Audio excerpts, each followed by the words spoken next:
Mr. President, I rise today to honor the Minnesotans and their families affected by Alzheimer's disease and to recognize September 21st as World Alzheimer's Day.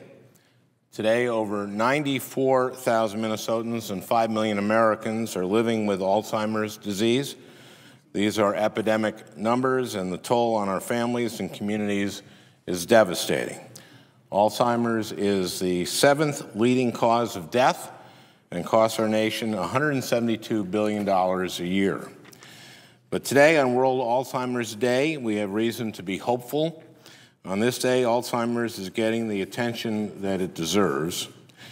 Take the first ever Alzheimer's breakthrough ride as an example. For the last 66 days, Alzheimer's researchers from across the country have biked hundreds of miles to spread awareness about Alzheimer's. Today, these researchers arrived in Washington to demand that the fight against Alzheimer's be made a national priority. I'm proud to say that among the researchers on the ride is Minnesotan Dr. Michael Walters of the University of Minnesota's Grossman Center for Memory Research and Care. Dr. Walters rode from Madison, Wisconsin to Chicago, Illinois to raise awareness about Alzheimer's.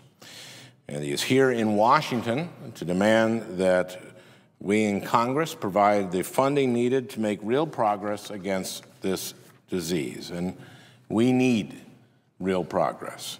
After decades of research, there is still no effective treatment and no way to prevent or cure Alzheimer's. That's why my colleague from Maryland, Senator Mikulski, has put forth a bill to make Alzheimer's research a national priority. S. 1492, the Alzheimer's Breakthrough Act, would dramatically increase funding for Alzheimer's research at the National Institutes of Health. Under this bill, the NIH would also focus on prevention and early detection of the disease, two understudied-ish areas that could drastically improve the health of millions of Americans. And that's why I'm proud to have co-sponsored the Alzheimer's Breakthrough Act. The bill puts us one step closer to finding a cure and gives hope to families affected by Alzheimer's. One such family is the Shapiros of Edina, Minnesota. In 2006, Alan Shapiro was diagnosed with Alzheimer's disease. Alan's father, uncle, and grandfather have all died of Alzheimer's, and Alan's brother, Robert, is currently living with the disease as well. Right now, Alan is in the mid-stage of his disease and needs round-the-clock supervision. His wife, Carol, spends her days caring for him so they can continue to live at home together. In addition to caregiving, Carol also takes care of all the things that Alan used to do, like maintaining the house. While Carol is involved with local support groups, she struggles just to stay afloat. Like the Shapiros, many families affected by Alzheimer's will tell you that their needs just aren't being met. And it's not always clear where to turn to for help. Sometimes a doctor can tell you about a clinical trial or a friend can offer to do the grocery shopping, but unfortunately that's never really enough.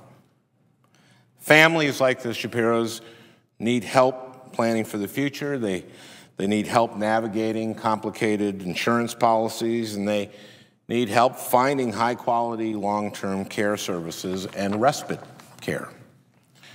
Fortunately for families in need of this kind of help, there is a federal law called the Older Americans Act. The Older Americans Act provides seniors and families affected by Alzheimer's with tools to create a long-term care plan. And it can help caregivers like Carol Shapiro find services for their loved ones. For example, in Minnesota, the Older Americans Act funds the Senior Linkage Line. Families can call the line to get information about services for people with Alzheimer's that's available in their community. But because of limited funding, even resources like the Senior Linkage Line are not always well known or able to serve everyone who needs them the most. That's why it's important to take a close look at the Older Americans Act when it's up for reauthorization next year. It's critical that the Older Americans Act receive robust funding so families affected by Alzheimer's know about the resources that are available to them. It's also important that we strengthen the law to ensure people with Alzheimer's have access to high-quality, long-term care services, and that states have the resources to protect people with Alzheimer's who receive care at home.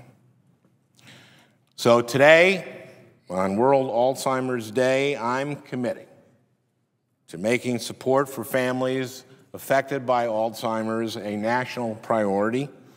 As a member of the HELP Committee and the Special Committee on Aging, I will be fighting for the needs of Minnesotans affected by Alzheimer's disease during the reauthorization of the Older Americans Act. And I will be a strong supporter of Alzheimer's research so real progress can be made to stop this disease. I urge my colleagues to do the same, and I ask that they take this important day to remember the families like the Shapiros living in their home states. Thank you, Mr. President, and I yield the floor.